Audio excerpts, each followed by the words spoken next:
ஒரு காலத்தில் சிவன் உலகிற்கு ஒரு சிறிய பாடம் கற்றுக் கொடுக்க நினைத்தார். ஒரு கிராமத்தில் மக்கள் எல்லோரும் செல்வத்தையும் சுவையான உணவுகளையும் அதிகமாக விரும்பினர். தினமும் அவர்கள் பல வகை இனிப்புகள், காரங்கள் செய்து சாப்பிட்டுக் கொண்டே இருந்தார்கள். ஆனால் அவர்கள் மனதில் அமைதியும் கருணையும் குறைந்து கொண்டே இருந்தது. அதை பார்த்த சிவன் ஒரு நாள் அந்த கிராமத்தில் ஒரு விசித்திரமான சிவலிங்கமாக தோன்றினார். நீ இப்போது பார்க்கும் மாதிரி இனிப்புகளாலும் பூக்களாலும் அலங்கரிக்கப்பட்ட ஒரு சிவலிங்கம். மக்கள் அதை பார்த்து ஆச்சரியப்பட்டார்கள். இந்த சிவலிங்கம் ஏன் இப்படி உணவுகளால் அலங்கரிக்கப்பட்டிருக்கிறது என்று யோசித்தார்கள். ஒரு முதியவர் கூறினார், இது நமக்கு ஒரு அறிகுறி.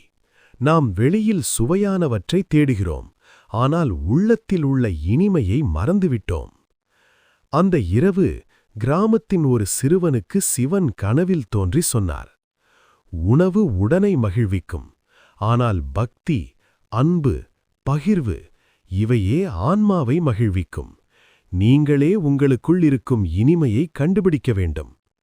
அடுத்த நாள் முதல் அந்த கிராம மக்கள் தங்கள் உணவுகளை பகிர்ந்து கொள்ளத் தொடங்கினர். பசியுள்ளவர்களுக்கு உணவு அளித்தார்கள். கோபத்தை விடுத்து அன்புடன்